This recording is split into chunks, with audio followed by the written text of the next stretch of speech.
Bien. Ah, hermana Luz también está por allí. ¿Qué tal, mi hermanita? Buenas noches, hermanito. Dios te bendiga. Buenas Bien, tardes, hermana.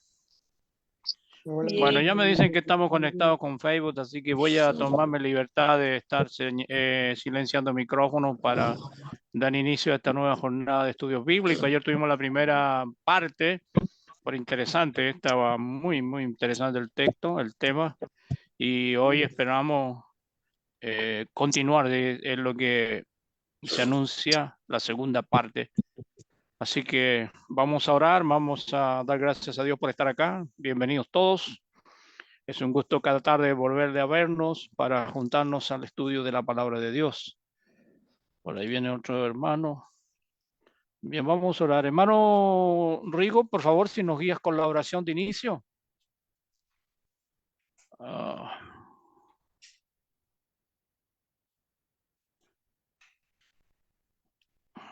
hermano ahí está tratando de activar su micrófono para que nos pueda hacer una oración. Buenas tardes, hermana Magis, veo por allí también, y también hermana Marta, ¿qué tal? ¿Cómo están, hermana? Gusto de saludarles. Gracias por acompañarnos. Hermano Rigo parece que no puede todavía. Mientras tanto, yo doy el ingreso a algunos ya, hermanos que están en... Ahí estamos, hermano. ahora sí. Hermano, le quiero hacer saber, estamos orando por la hermana Doris, tenía un viaje. Ayer nos Sí, contó que tenía un viaje. Oraremos sí, por sí, sí, ella. iba Estamos viajando. orando por el hermano, por la hermana Luz, el hermano ¿No? Oscar. La hermana Luz ha tenido un diagnóstico no muy favorable. La familia está muy preocupada, así que ellos son de Serena, una parte del norte de nuestro país, más cercano a donde viven los muchachos Néstor y Cristian, y también un poco más lejos ya donde vive Ernest. Qué decir donde vivo yo, ya estoy en el otro extremo, el lado opuesto de Chile, en el parte sur. Así que nos dividen más de 2000 y tantos kilómetros, mucho más. Así que bueno, independientemente Eh, de aquello, vamos a orar a nuestro Dios. Mi hermano Rigo está preparado. Estamos orando por la hermana Dori, hermano Rigo. sí, la Estamos tengo acá presente. orando por la hermana Luz y también por el hermano Romero. Sí, Oscar Romero y ¿Sí? esposa tengo. Muy bien. Ya, Y ¿alguien más? indudablemente por el hermano Cristian Jara, que hoy nos conduce la segunda parte de esta buena lección que introdujo en el día de ayer. Inclinamos nuestros rostros, oramos a nuestro Dios. Agrego por favor al hermano Néstor, que anda por allá también Sí, sí, predicando el sí. Evangelio, para que todo lo que pueda hacer y decir sea de parte del Señor. Bienvenidos los Bueno, hermanos que se integran a la reunión. Eh, bien, vamos a orar al Señor. ya, oremos. Padre nuestro que estás en los cielos, santificado y glorificado sea su nombre. Nos dirigimos a su presencia en esta hora, mi Dios, para implorarle que en su misericordia vuelva sus ojos a vuestro favor y nos permita, Dios, desde los cielos tener un estudio tan importante como el que nos trajo nuestro hermano Cristian ayer, que hoy será la segunda parte. Padre Dios, sabemos que tu siervo, nuestro hermano, se ha preparado para ello, ha escogido los textos que verdaderamente nos den claridad sobre lo que nuestro hermano nos va a explicar. Queremos, mi Dios, pedirle que en su amor nos permita tener nuestras mentes abiertas, despejados y un corazón dispuesto para recibir esta enseñanza. Queremos orar en esta hora, mi Dios, por cada uno de nuestros hermanos que han tenido la oportunidad de congregarse. Y quiero también pedirle que en su misericordia permita que los del Facebook también puedan estar conectados. Queremos orar por todos aquellos que en este momento pudieran estar intentando conectarse para poder así ser edificados en su palabra, y a cada uno de nuestros hermanos a través del mundo donde quiera que se encuentre, mi Dios, que su gracia sea para con ellos. Queremos orar, mi Dios, en esta tarde por la salud de algunos hermanos que han estado complicados. Quiero pedirle su amor, mi Dios, que sea propicio a nuestro hermano Oscar Romero, y su esposa, que están pasando una situación complicada. Usted lo sabe, mi Dios, nosotros solamente imploramos misericordia por el auxilio que nuestro hermano pide, pero sabemos, mi Dios, que es usted quien tiene todo bajo su control. Por lo pronto, sabemos que nuestras oraciones usted las recibe y las responde, otorgándole sanidad y soluciona las dificultades de cada uno de nuestros hermanos. Padre Dios, queremos orar también por el viaje de nuestra hermana Dori, que se ausentará por algunos días, pero que lo ha dicho ella que estará en la medida que pueda conectándose a esta plataforma para no perder estas bendiciones tan grandes que usted día a día, al declinar el día, mi Dios nos entrega para poder eh, conocerle más, amarle más y ser instruido en su palabra. Padre Celestial, queremos pedirle que guarde a nuestro hermano Néctor en el trabajo que él realiza, bendígale en su amor, permita que la semilla que nuestro hermano van esparciendo por aquellos campos pueda caer en buena tierra, mi Dios, y pueda germinar al 100 por 1. Padre Dios, grande es su misericordia, grande es su poder, y nuestra confianza es que este trabajo no sea en vano. Le rogamos en su amor, mi Dios, que le guarde, le bendiga, le cuide, permítale que pueda tener una buena estadía donde se va a pegar y que pueda tener toda la libertad para poder sembrar esta palabra divina que penetra hasta los tuétanos, mi Dios, y que penetra hasta los tuétanos y parte el alma. Que Dios ayúdenos y permita que la predicación de nuestro hermano pueda tener el éxito deseado. Padre Celestial, confiamos en usted, oramos por ello y rogamos que se quede junto a nosotros. Oramos y lo hacemos en el nombre de su amado Hijo Jesús, nuestro amoroso Salvador. Amén. Amén, Señor. Muy bien, estamos ya listos para iniciar nuestra jornada del día de hoy. Bienvenidos los hermanos que se incorporan por aquí. Veo que alguien también, bueno, ya ingresó, parece. Bien, estamos listos. Está por allí mi hermano, ahí va mi hermano Cristian para esta segunda jornada del estudio de que él ha titulado. Y lo ha titulado. Bueno, mejor él lo va a decir, así que a mí se me hizo un poco complicado encontrar. No sé si es el mismo que tengo por acá a mano, pero el hermano ayer empezó su primera parte y hoy continúa entonces con aquello el remate, me imagino, acerca de lo que estaba señalando ayer. Hermano Cristian, buenas noches, gracias por estar nuevamente con nosotros y cuando usted puede comenzar. Bien, buenas noches, hermano. Y muchas gracias de nuevo por la oportunidad de permitirme estar acá. Sí, como bien decía el hermano Sergio, ¿no es cierto? Y digamos a continuar lo mismo que venimos viendo ayer. Eh, un repaso de 5 minutitos. ¿De qué estábamos hablando ayer un poco? Yo les explicaba cómo a través de muchos estudios, ¿no es cierto? Personas letradas, personas eh, premiadas, ¿no es cierto?, han logrado explicar con ciencia cómo el lenguaje moldea a las personas, cómo el lenguaje que tú tienes, ¿no es cierto?, define básicamente quién eres, cómo vives y las cosas que haces. Ahora, esto sale en la Biblia, ahí estuvimos viendo un poco de eso, ¿ya? No es que alguien descubrió algo que la Biblia no tiene en este aspecto al menos.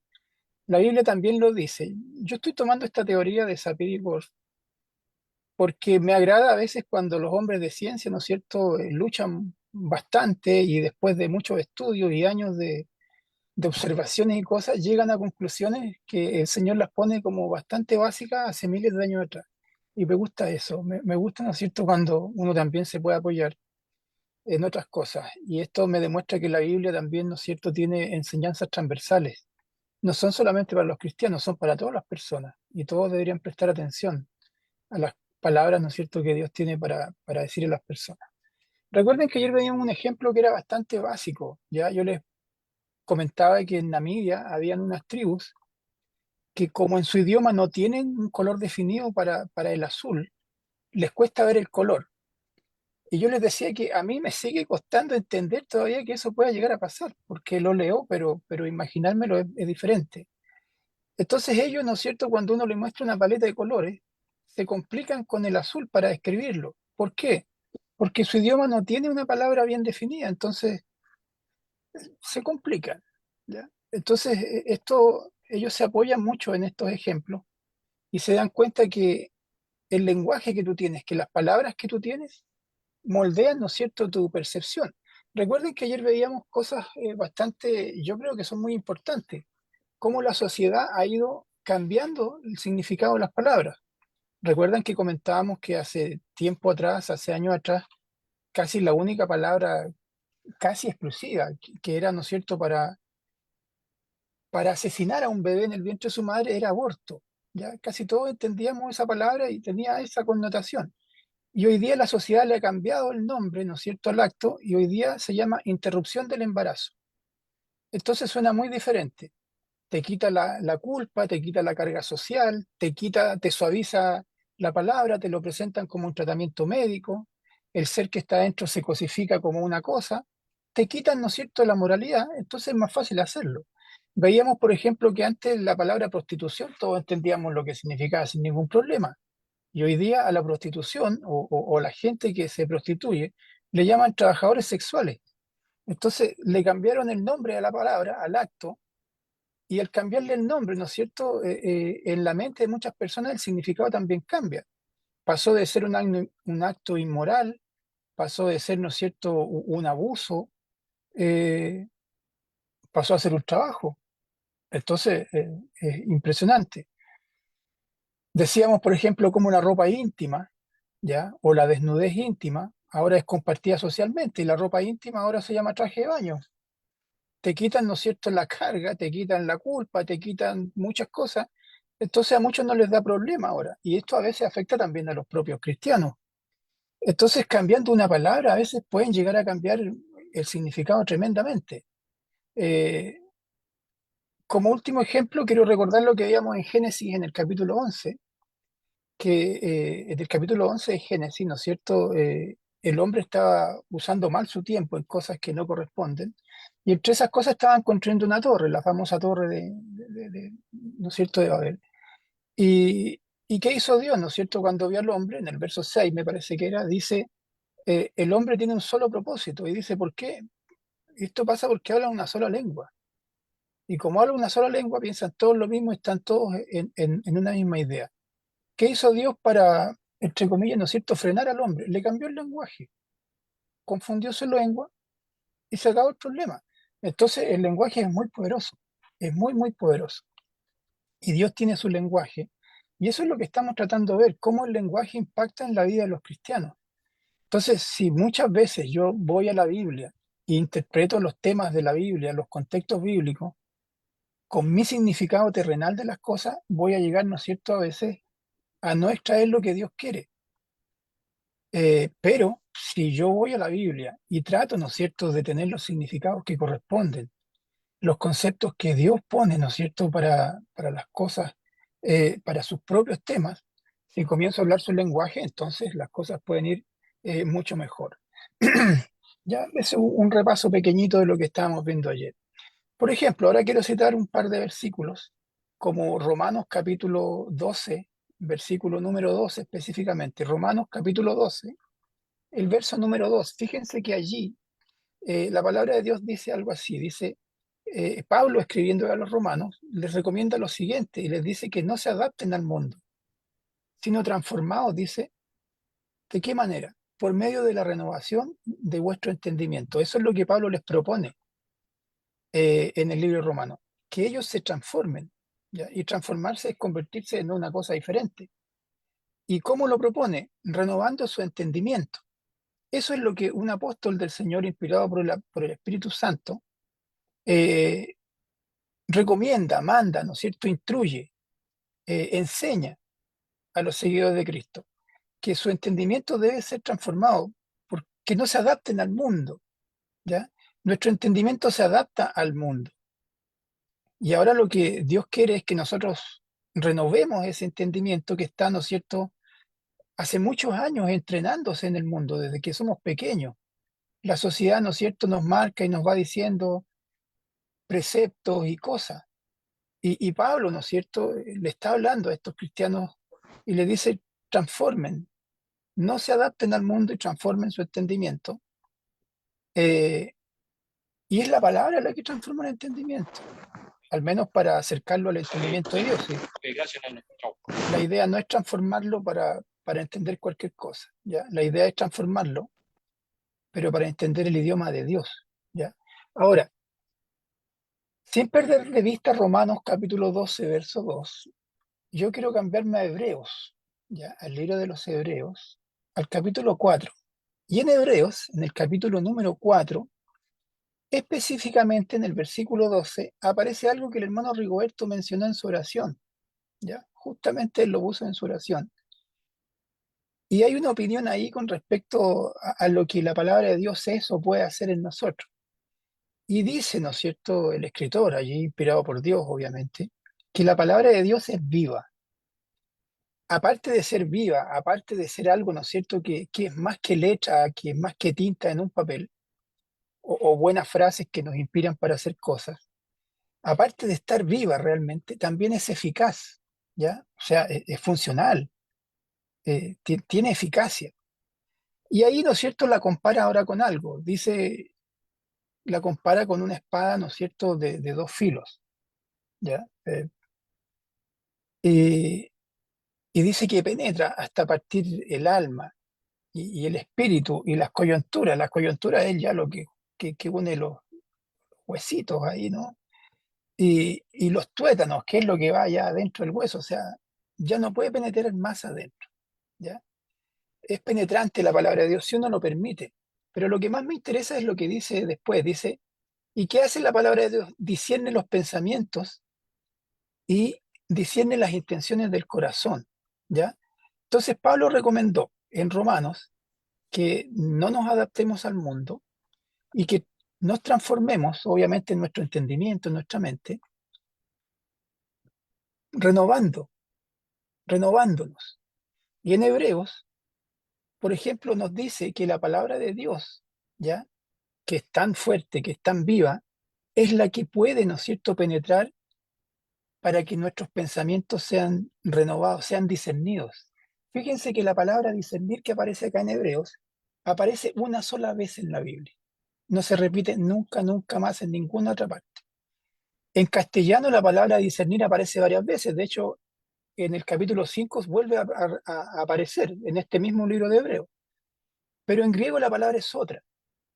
La palabra que aparece acá para discernir es la única vez que aparece. Y en griego la palabra es críticos, ¿ya? Muy similar a la palabra crítica o crítico que nosotros tenemos hoy día, pero con una connotación totalmente diferente, ¿ya? La palabra apunta a la siguiente idea. Por eso yo le digo que es diferente al significado que tiene la idea de discernir en otros capítulos. Están cerca a veces, pero no es la misma. Esta palabra críticos apunta a, a lo siguiente, a juzgar pero con precisión, a evaluar cuidadosamente.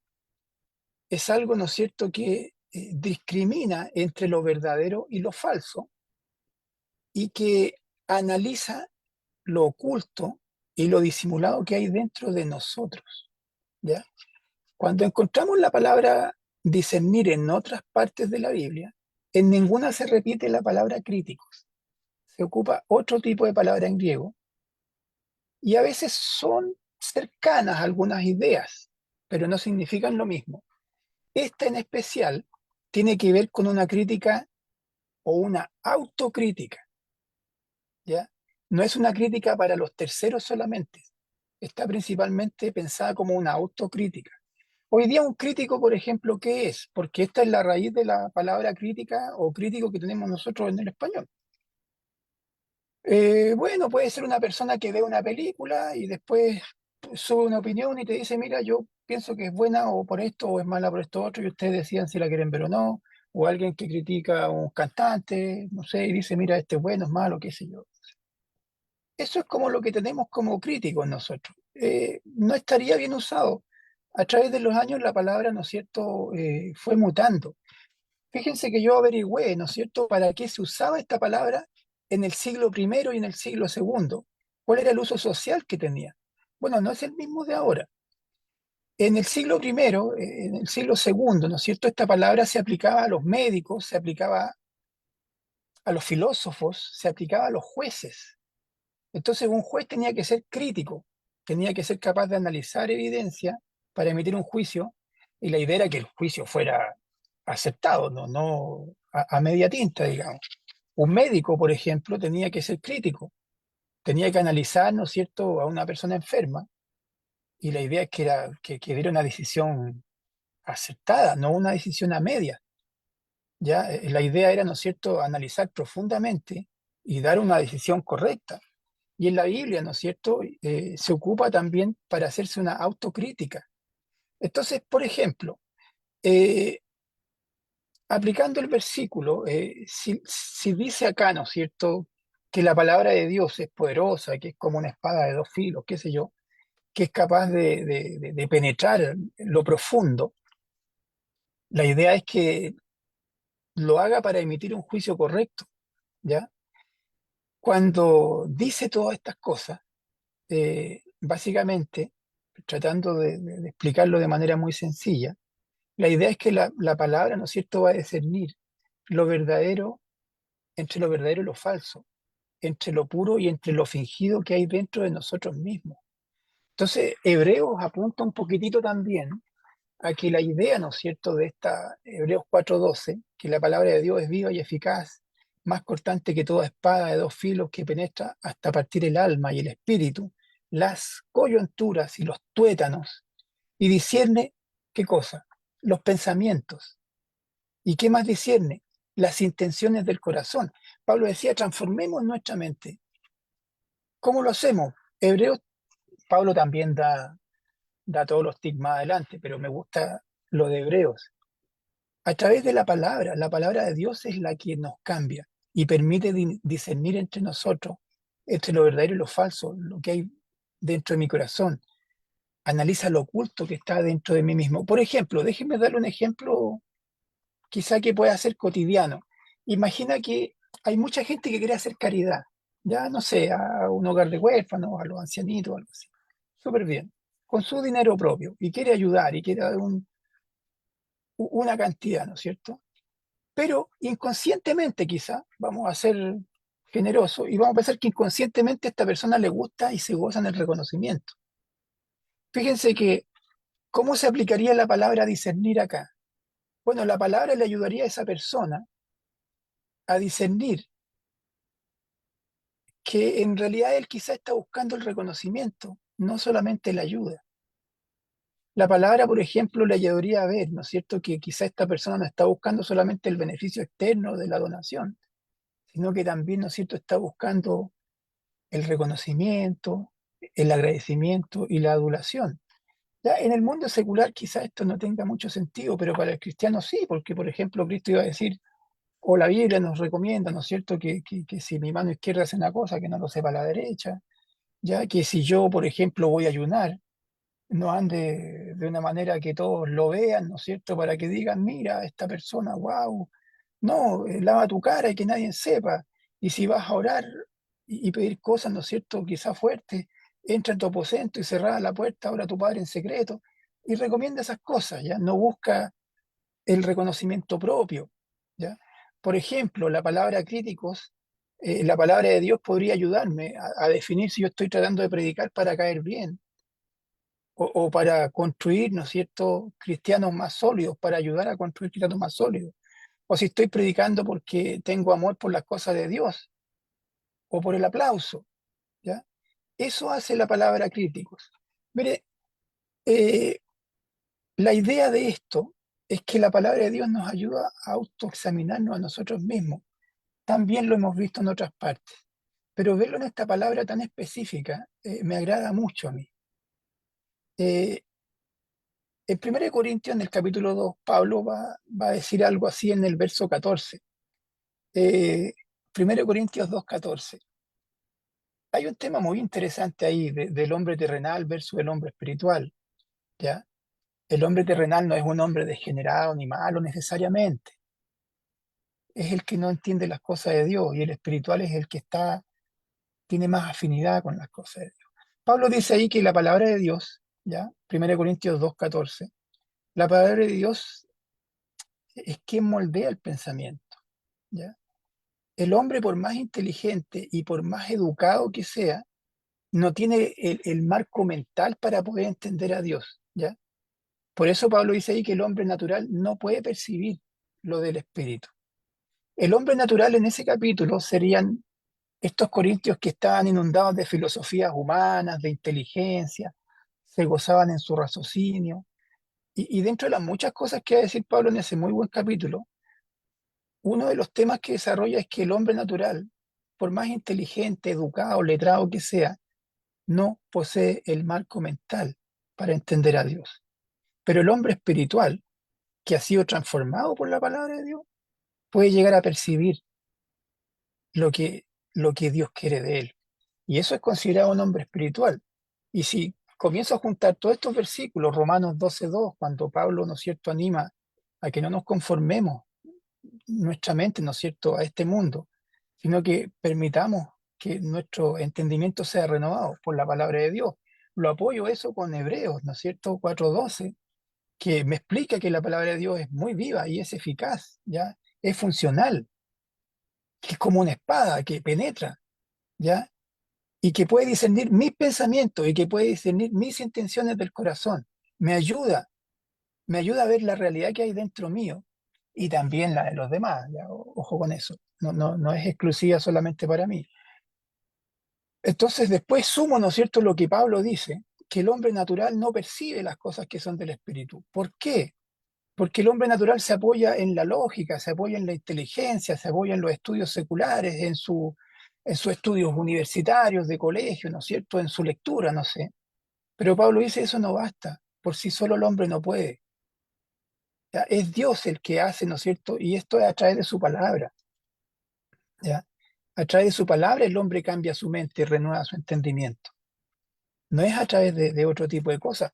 Por eso la importancia, hermano, de los estudios de la Biblia, por eso la importancia de la lectura de la Biblia, por eso la importancia de escuchar y escuchar, inclusive hacer una memoria muscular con esto. A veces se repiten temas acá y me parece muy bien que se repitan, porque eso va quedando de alguna forma en nuestra mente un poco. Esa semilla va cayendo y la esperanza es que pueda germinar, obviamente si encuentra un buen terreno, ¿ya? Eh, entonces, en esta teoría hemos visto, sobre todo el día de ayer, hoy día no tanto, pero ayer estuvimos viendo que las palabras son muy poderosas en la vida de las personas. Y una palabra, ¿no es cierto?, adecuada puede definir como tú piensas. Bueno, justamente lo que dice la Biblia, y es por eso que es necesario que entendamos el lenguaje de Dios. Fíjense que hay un libro que lamentablemente está escrito solamente en inglés, pero muy interesante. Es una novela, no, es una novela de ficción, pero que están paradas en cosas que son muy reales. Y en esa novela, ¿no es cierto?, que se llama El Newspeak, ¿ya?, de George Oswald, es una de los años 80, él plantea que a una sociedad, si tú le quitas, por ejemplo, la palabra libertad, le quitas ese concepto de su lenguaje, si lo borraras, si nunca más se enseña, nunca más se comenta, la gente no pensaría en eso, y no lo extraña y no lo desearía, ¿ya? Cuando el pensamiento, ¿no es cierto?, cuando tu diccionario se reduce, tienes menos opciones. Recuerden una cosa, ayer decíamos esto, el enemigo sabe esto, si maneja tu diccionario, maneja tus actos. Si maneja tu diccionario, maneja tus actos. Por eso que en nuestro lenguaje debe haber mucho lenguaje de Dios, mucho, mucho, para que nuestros actos, cuando pensamos, sean manejados por su palabra, no con los conceptos del mundo. Y quiero repetir conceptos que veíamos ayer. El mundo nos dice, nosotros sabíamos que era un asesinato, el mundo nos quiere decir que es interrupción del embarazo. ¿Ya? Eh, Nosotros sabemos que en los ojos de Dios es desnudez, es falta de pudor, pero el mundo nos dice que no, que es traje de baño. Nosotros sabemos que la prostitución es algo malo y el mundo nos dice trabajo sexual. Nosotros sabemos que la sodomía es degeneramiento y el mundo nos dice que es diversidad sexual. Te quita la culpa moral, suaviza la palabra, le cambia el significado y con eso las nuevas generaciones, ¿no es cierto?, están aprendiendo significados nuevos. Para nosotros que ya tenemos más años, quizás no es un problema, pero para los más jóvenes que están creciendo, sí, porque están creciendo con esos conceptos, que el mundo se los repite todos los días. Yo ayer cuando empezaba, recuerden que les decía que este estudio, les dije yo, es solamente para predicadores. Y lo hice a propósito, porque muchos imaginan que son para los que se paran en el púlpito el día domingo. Ese es un concepto errado de la palabra predicador. ¿Ya? No es solamente eso, también lo cubre. Pero cualquiera, ¿no es cierto? También las mujeres pueden ser predicadores de la palabra de Dios, en el sentido que la Biblia le da, en el que corresponde, no del púlpito ni ejerciendo autoridad. Pero podemos predicar desde nuestra mesa. Y, por ejemplo, las hermanas pueden predicarle a sus hijos, a sus nietos, a sus sobrinos, al que esté sentado en su mesa, y pueden tener conversaciones donde la palabra sea la correcta y donde cuando la Biblia dice corrupción uno la menciona como corresponde. Y así estamos combatiendo los significados del mundo. Y ya está predicando, ya está esparciendo semillas, está tirando. Y esa semilla puede caer en un terreno adecuado y uno no sabe lo que puede llegar a pasar. Mire, pensando en esto de las palabras, Proverbios, capítulo 23, verso 7, yo no voy a ir ahí, ¿no es cierto? Porque solamente lo voy a mencionar. ¿Qué dice ahí? Dice, porque cuál es su pensamiento en su corazón, tal es. Está hablando del hombre. Cómo es el pensamiento en tu corazón, así va a ser la persona. Y los pensamientos, ¿cómo llegan a tu corazón, a tu mente? A través del lenguaje. Tú armas frases con el lenguaje que tú te sabes, no con lenguaje que no conoces. Tú no piensas, por ejemplo, la cosa que piensa gente de otros continentes que tienen otro idioma. Recuerden que yo les mencionaba, por ejemplo, la palabra nieve, que en el Ártico, los Inuit, que son comunidades, ¿no es cierto?, de Alaska, de Siberia, de Canadá, ellos piensan en la nieve de 14 maneras distintas como mínimo. ¿Por qué? Porque su lenguaje le permite pensar en la nieve de 14 maneras diferentes. Yo, mi lenguaje para la palabra nieve es nieve, y podría decir viento blanco, escuchaban las noticias, quizás, no sé bien a qué se refiere, hielo, y no puedo pensar más porque no tengo el otro significado, no lo sé. Entonces no lo pienso. El lenguaje es muy, muy importante. Ahora, Jesús en Mateo 15, en el verso 18, quiero repetir esto que dije ayer, Mateo 15, verso 18 dice, pero lo que sale de la boca, del corazón sale. Eso es lo que contamina al hombre. Ahora, lo que sale de tu boca es lo que tú aprendiste. Si tú aprendiste grosería, eso va a salir. Si nunca he escuchado a una persona, por ejemplo, y permítanme ser un poquito osado con esto, si no he escuchado nunca a una persona sacarle la madre a otro, un garabato que es muy fuerte, si nunca lo has escuchado, no está en tu lenguaje, nunca lo vas a hacer. Es un pecado que no puedes cometer porque no te lo sabes.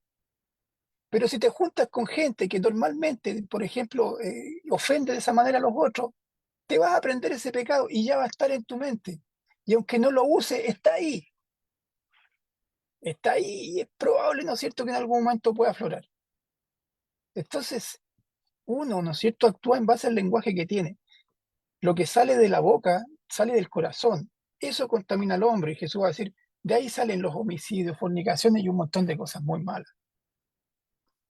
Ahora, pensemos un poco en esto. Santiago en el capítulo 1, al iniciar el capítulo, en el verso 2, miren lo que dice, tener por sumo gozo cuando os hallé en diversas pruebas.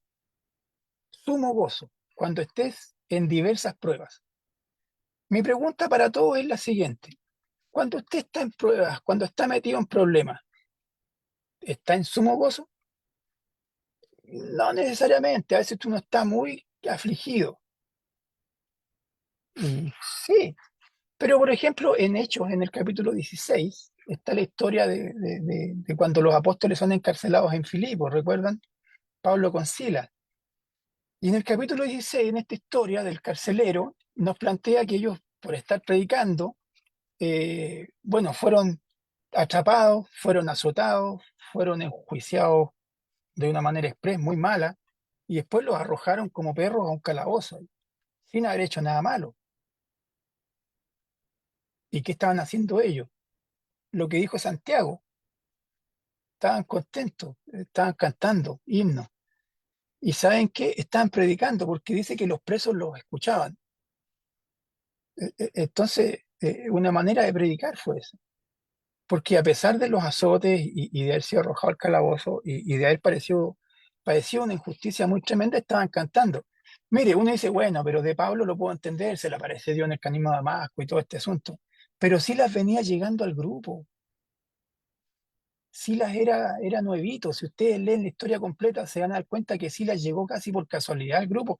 Él bajó con un grupo de personas que fue a Jerusalén a ver un lío que había pasado, y después de ahí subió, se juntó con Pablo y lo acompañó a él, y a la primera le pasa esto. Uno dice, bueno, yo no vuelvo más a esta cuestión, porque si vamos a andar en eso, es difícil esa prueba. No es fácil que te azoten.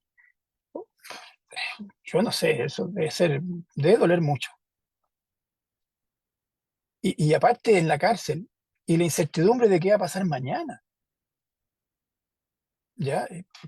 Porque nosotros sabemos el final, pero cuando a ellos les estaba pasando no sabían qué venía mañana. Más azote, más cárcel, no sé. Pero ¿qué hacían mientras llegaba ese día de mañana? Bueno, cantemos himnos. Y Santiago, en el mismo capítulo, en el mismo libro, pero en el capítulo 5 dice, ¿está alguno alegre? Cante alabanza. O sea, estaban alegres en la cárcel. Al lenguaje del mundo uno dice, bueno, estos son fanáticos religiosos, no queda otra manera de verlo. Son tontos estos gallos. Quizás sería una palabra, ¿no es cierto?, que el mundo podría expresar. ¿Cómo hacen para estar contentos? Porque está bien, Santiago lo dijo y se entiende que puede ser una cosa inspiradora, pero ¿cómo voy a estar con problemas y voy a estar contento si los problemas no traen alegría? Pero fíjate una cosa, si en tu diccionario solamente tienes el significado de eso como problemas, vas a tener muchos problemas. Pero si en tu diccionario agregas la siguiente frase, alternativa, si cambias problemas por pruebas, vas a dejar de tener problemas y vas a tener oportunidades para ser probado en tu fe. Por eso están contentos, porque ellos no vieron un problema, ellos vieron una prueba. Si yo me voy a Hechos, al capítulo 5, versos 40, 41, tenemos también a los apóstoles, a Pedro, ¿no es cierto?, allí, y les pasó algo similar, los habían amenazado a ellos para que no predicaran más. Siguieron predicando, ahora, ¿no es cierto?, van la segunda vez, los toman prisioneros de vuelta, pero ahora los van a azotar, y duramente, les pegaron mucho, y los tiraron a la calle y los amenazaron de que va subiendo de nivel la cosa, no lo vuelvan a hacer, porque ahora no sé qué puede pasar. Y ellos salieron contentos y agradecidos. Y uno dice, ya, esto sí que es fanatismo, porque bueno, ¿cómo, cómo voy a estar feliz de que me azotaran, pues? El punto es que ellos no vieron un problema, ellos vieron una prueba. Y ellos salieron contentos y salieron felices, salieron agradecidos de Dios, porque hubo una prueba y ellos la pudieron pasar. Tuvieron la oportunidad de demostrarle a Dios su compromiso. Pedro, por ejemplo, allí tuvo una prueba dura, porque ahora tuvo la oportunidad de cumplir lo que le había dicho la noche que Cristo fue entregado. Si yo tengo que morir, lo voy a hacer. Cumplió su promesa. Tuvo una oportunidad de reivindicarse, digamos.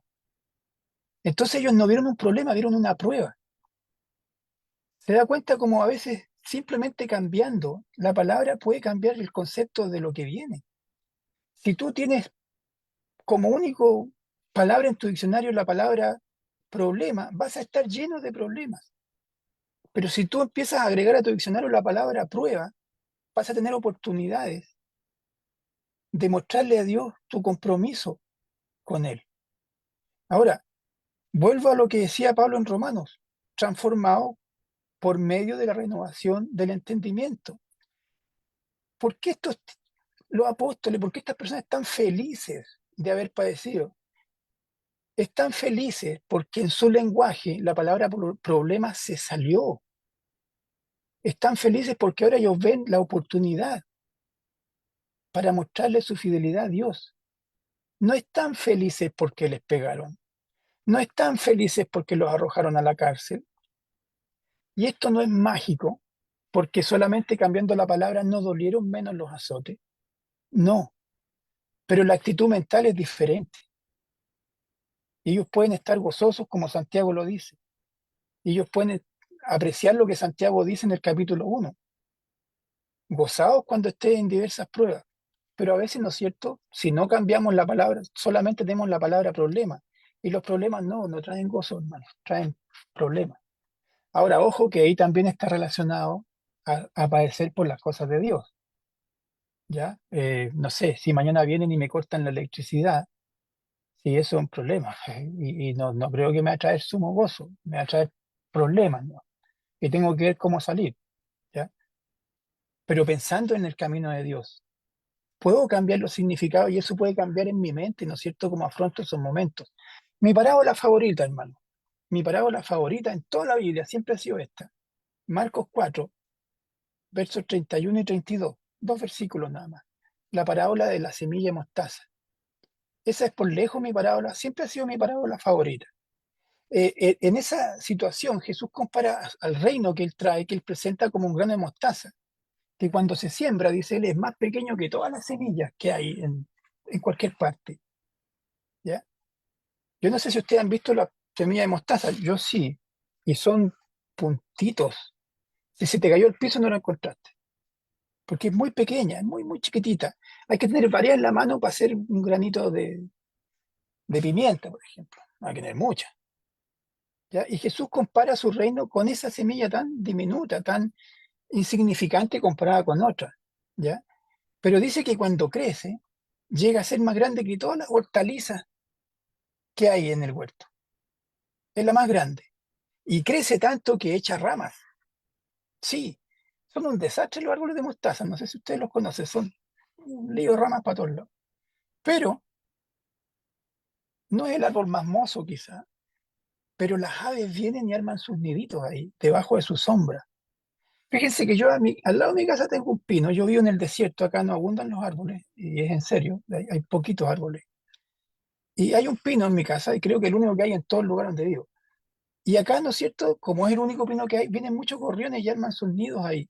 Y yo les tiro pancito cuando ya crecen y vienen a mi casa y vienen a comer. A veces es lindo porque la mamá trae a sus polluelos, ¿no es cierto? Y les da comida ahí delante de uno. Es una cosa muy bonita. Y ellos hacen en ese pino, que es el único que hay ahí, encuentran dónde cobijarse, encuentran dónde estar seguros, encuentran dónde hacer su hogar. Y Jesús compara al reino que él trae con esto, con un árbol de mostaza. No es el más impresionante, sí, pero cumple el propósito. Y eso es lo lindo de ese árbol. Recuerda que nuestra percepción depende de nuestro lenguaje. El pueblo de Israel esperaba a el Mesías que iba a traer el reino. Y Jesús dice, mi reino es como una semilla de mostaza. Bueno, no es lo que yo hubiera imaginado, pues. Yo hubiera esperado algo un poquito más impresionante. Pero esperaban al Mesías como el gran rey, restaurador, ¿no es cierto?, del reino a Israel. Me imagino que los parámetros eran David, Salomón, tiempos como de gloria, ¿no? Grandes palacios, épocas de poderío militar y todo esto. Y llega Jesús por fin como el Mesías. Pero cuando Jesús llega montado en un asno. Ya no es como lo más que hubiéramos esperado, no impresiona mucho. Su ejército, no son príncipes, guerreros de Israel, ni capitanes poderosos, son pescadores. Sus banquetes no son como los tiempos del rey Salomón, no, son con publicanos, pecadores marginados, gente cuestionable.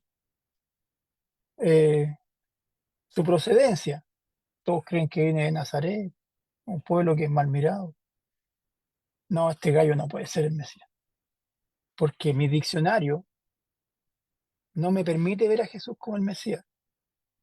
En mi diccionario yo digo reino y me imagino David, Salomón y esas cosas, en el diccionario de la gente.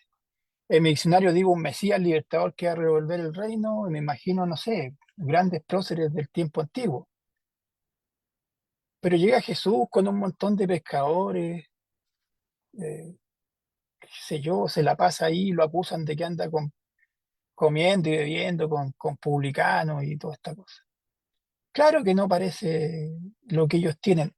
Mire, en el diccionario de esas personas no hay manera que Jesús sea el Mesías, porque su capacidad mental no se los permite.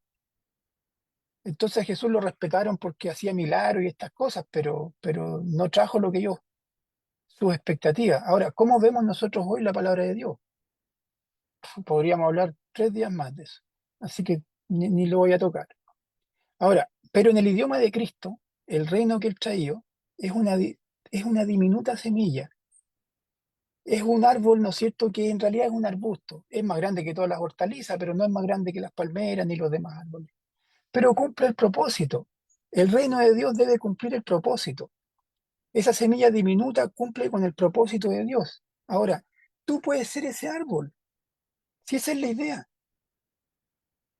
Fíjese que en Ezequiel, un paralelismo con este tema, en el capítulo 17 de Ezequiel, ya de los versos 22 al 24 por allí, pero específicamente 23 y 24 dice así, dice, en el alto monte de Israel lo plantaré, extenderá ramas y dará fruto y llegará a ser un cedro majestuoso. Debajo de él anidarán toda clase de aves, a la sombra de sus ramas anidarán, y todos los árboles sabrán que yo soy el Señor. Mire, Ezequiel también planteó esto, de un árbol majestuoso, que obviamente es el reino que iba a venir, y que toda clase de aves iban a anidar en él. Las aves son personas, son reinos, son pueblos, y este árbol les va a dar sombra donde ellos puedan anidar en sus ramas, donde puedan hacer su hogar. La expectativa de Dios siempre fue que su pueblo fuera un hogar para los demás. Yo le hablaba de estos pajaritos que se pueden al lado de mi casa. A todo esto, Ezequiel escribió como 570 años antes de que Jesús naciera. Sin embargo, concuerdan en las dos cosas. Estos pajaritos que a veces vienen, ¿no es cierto? Yo les doy miguitas de pan y la mamá los trae y a veces le da, ¿no es cierto? Eh, y yo veo cómo los alimenta y uno se encariña. Acá les ponemos nombre y toda esta cosa. Y ellos después se van. Y uno dice, pucha, eh, medio mal agradecido a los pájaros porque, qué sé yo. Pero es que los pájaros no estaban acá por mí, estaban por el árbol. No era porque yo les daba pan, era el árbol. El árbol les daba cobijo, un hogar. Yo les daba un poco de pan, pero eso ellos lo pueden conseguir afuera. La iglesia, el reino de Cristo. Nosotros somos la iglesia, o sea, nosotros. Fíjate que, mire, no sé quién sean todos ustedes. Yo conozco a algunos pocos, a otros no tanto. No sé quiénes sean, hermanos, si son viejos, jóvenes, letrados, no letrados, de estudio, predicadores. No tengo idea quiénes somos cada uno de nosotros. Pero a todos les quiero decir esto, cuando la pequeña semilla del reino crece en ti, cuando crece en nosotros, las aves que podrían representar otras personas, otro grupo, pueden venir a ti. Y si tú echas ramas del lenguaje de Dios, esas aves pueden venir y pueden encontrar la bendición del Dios bendito para sus vidas, a través de tus palabras, a través de tus actos. Tú puedes ser un árbol, una semilla de mostaza pequeña, insignificante quizá, pero puedes desarrollar una labor preciosa y la gente que necesita del Dios bendito podría acercarse a ti y podría encontrar palabras de humildad, podría encontrar cobijo y la bendición de Dios podría llegar a ellos a través de ti, a través de tus palabras, a través de tus actos. Por eso que es necesario que todos los cristianos aprendamos bien el idioma de Dios para que sepamos cómo llegar. Un cristiano, en lugar de criticar, edifica. En lugar de maldecir, bendecimos. En lugar de quejarnos, le damos gracias a Dios. En lugar de ver problemas, vemos pruebas que nos permitan cumplir con Dios. En lugar de mandamientos difíciles y pesados de llevar, vemos caminos que nos llevan, ¿no es cierto?, cerca del Señor. En lugar de sufrir por las dudas que nos plantea la vida, nos gozamos en la certeza de lo que no se ve, lo que dice Hebreo, con respecto a la fe. En lugar de decir es imposible, digo todo lo puedo en Cristo. En lugar de decir estoy solo, ¿cómo lo hago? Recuerdo, ¿no es cierto?, que Cristo dijo que iba a estar con nosotros hasta el fin de los tiempos. En lugar de decir somos pocos, recuerdo que la palabra de Dios dice que donde hay 2 o 3, ahí estaré yo. Entonces, cuando cambiamos nuestro lenguaje, cambiamos nuestra percepción, hermano.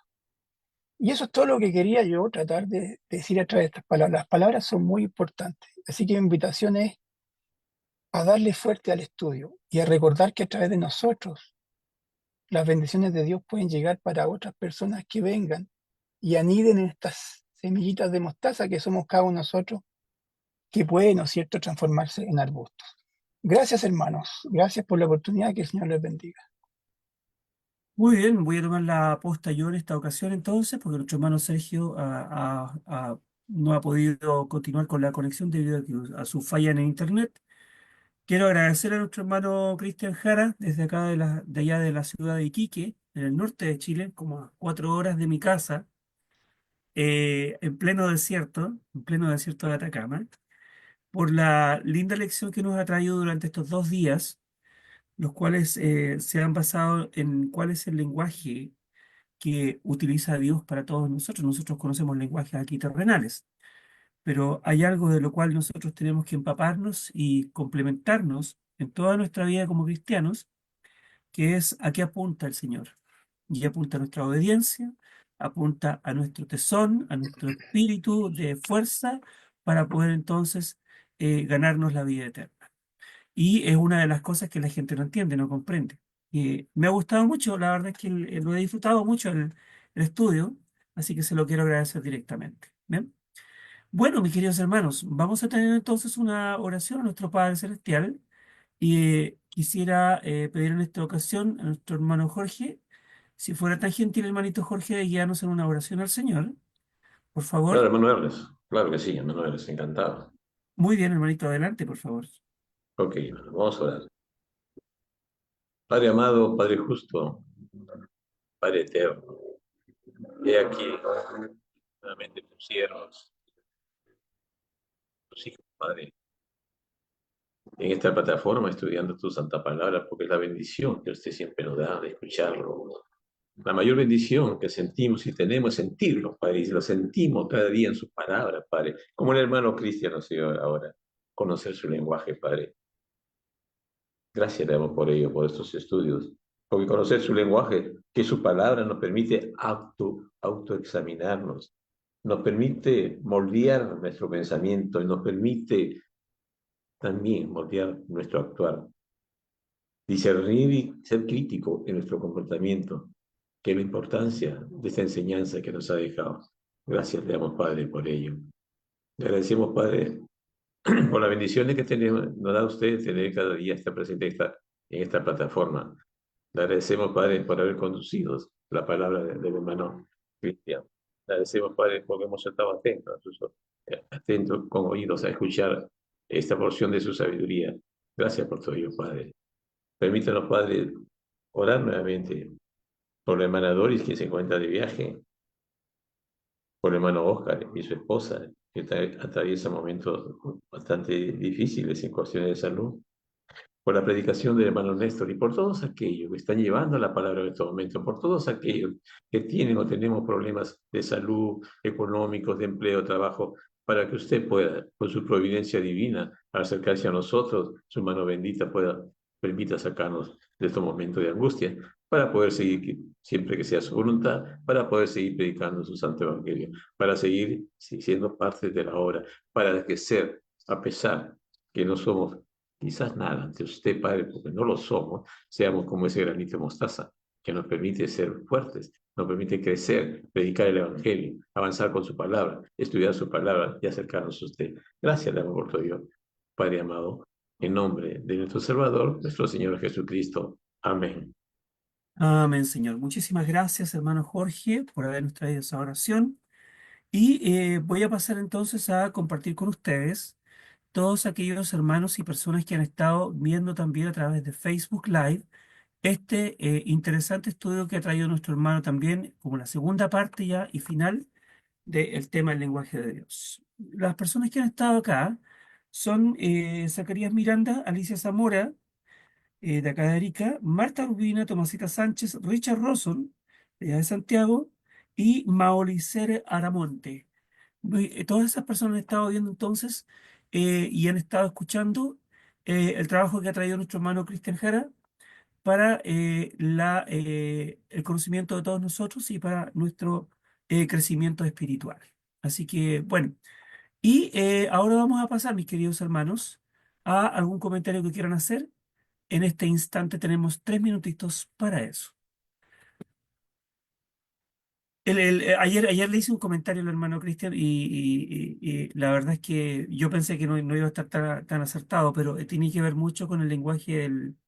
¿Cuál fue la palabra que utilicé ayer? El eufemismo, ¿ya? Los eufemismos son palabras que se distinguen como para suavizar aquellas cosas que uno no quiere que la gente, digamos, las sienta como muy fuertes, muy atrevidas, muy, digamos, avasallantes, ¿ya? Más o menos eso es lo que quería explicar. Hay un mensaje acá de nuestro hermano Gilbert, en el chat, dice, las palabras de los hombres siempre serán opiniones, pero las palabras de Cristo fundan civilizaciones de su autoría.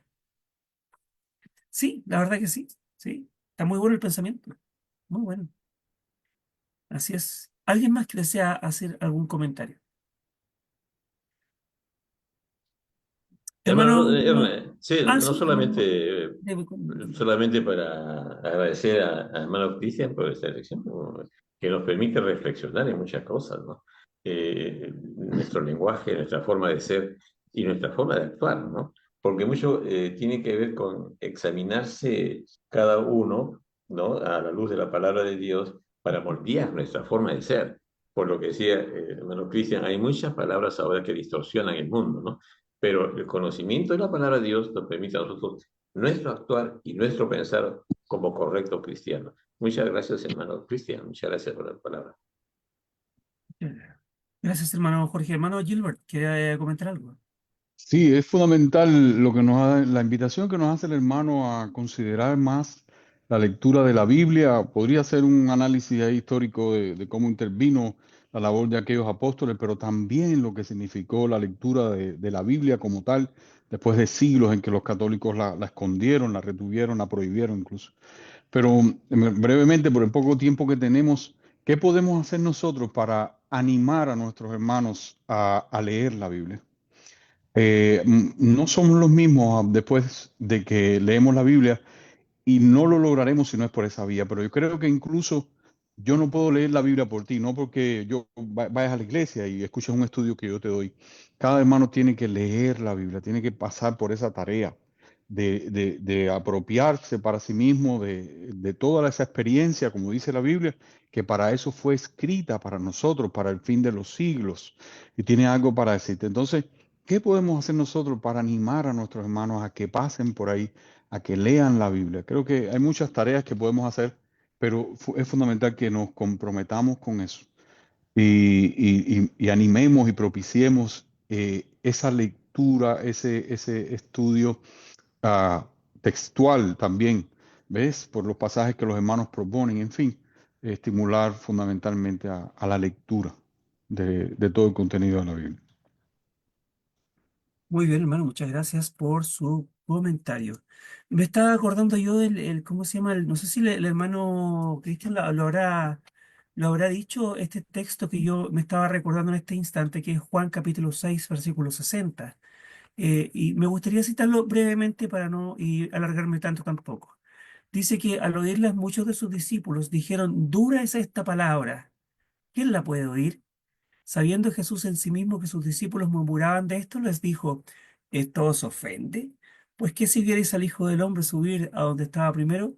Y muchas veces yo me imagino que la palabra de Dios, tanto dicha por el Señor Jesucristo como dicha por los apóstoles, a la gente le sonaba y le resonaba muy fuerte en sus oídos. ¿Ya? ¿Por qué? Porque no querían escucharla tal como Dios la estaba diciendo, como la estaba enseñando, como la estaba mostrando, porque les parecía que les chocaba mucho con sus o tradiciones o pensamientos personales o con las mismas palabras que las expresaban. Pero había que llegar de alguna manera al corazón de las personas para que justamente entonces pudieran entender y comprender y creer en Cristo Jesús, ¿ya? Y hasta el día de hoy nos podemos dar cuenta que en muchas comunidades judías, ¿ya? O judíos ortodoxos, y no sé si tienen ellos el mismo pensamiento, todavía no creen en el Mesías, todavía no creen en Jesucristo como Dios tampoco, dentro de otras denominaciones también. Entonces, ¿por qué? Porque muchas veces en las escrituras les resonaba muy fuerte, les retenían los oídos, no querían escucharlas, ¿ya? ¿Y por qué? Porque Dios quería decir las cosas tal y cual, como sonaban y para lo que necesitaban escuchar, de la forma que necesitaban escuchar. El día de hoy, como decía nuestro hermano Cristian, todas las cosas, ¿cómo se llama? ¿Cómo puedo decir la palabra? Las suavizan. Todo tienen que suavizarlo para que no les suene, o para que no les suene tan fuerte, o bien para tener un pretexto como para poder continuar con la práctica que a la luz de Dios no está correcta, pero la quieren hacer porque les gusta, porque les agrada, porque les sienta bien, no sé, cualquiera de esas cosas. Entonces, maquillan las palabras, las frases, las actitudes, la forma de hacer las cosas. ¿Por qué? Porque eso es pretexto. No sé quién más puede, alguien más quiere decir alguna otra cosa. Si no, vamos a quedar hasta aquí el día de hoy entonces y el día de mañana, Dios mediante. Vamos a continuar entonces mañana jueves 18 de este mes de abril para volver a juntarnos y poder estudiar la palabra del Señor y escuchar a otro hermano más que nos trae otro interesante tema. Así que les agradezco mucho a ustedes, mis hermanos, que hayan estado aquí, que Dios les bendiga y será hasta mañana, si Dios lo permite. Saludos para todas sus Hasta familias. mañana, hermano. Hasta luego con todos. Muchas gracias. Hasta luego, Hasta gracias, luego. chao, Dios les chao. bendiga. Bonita Gracias, noche, Cristian. buenas tardes. Hasta luego. Chao, Igualmente, chao. hermano. Dios Un les gusto, chao, bendiga. chao. Descansen. Chao, Cristian. Muchas gracias. Chao, Igualmente. hermana Yolanda, hermana Chao, María hermana Victoria, Raquel, chao, hermanito, chao, hermano chao. Jorge, Chao, a hermano. todos, Chao. hermano Rigoberto, todos. Chao. Bye bye. Yo cierro por fuera. Chao, chao.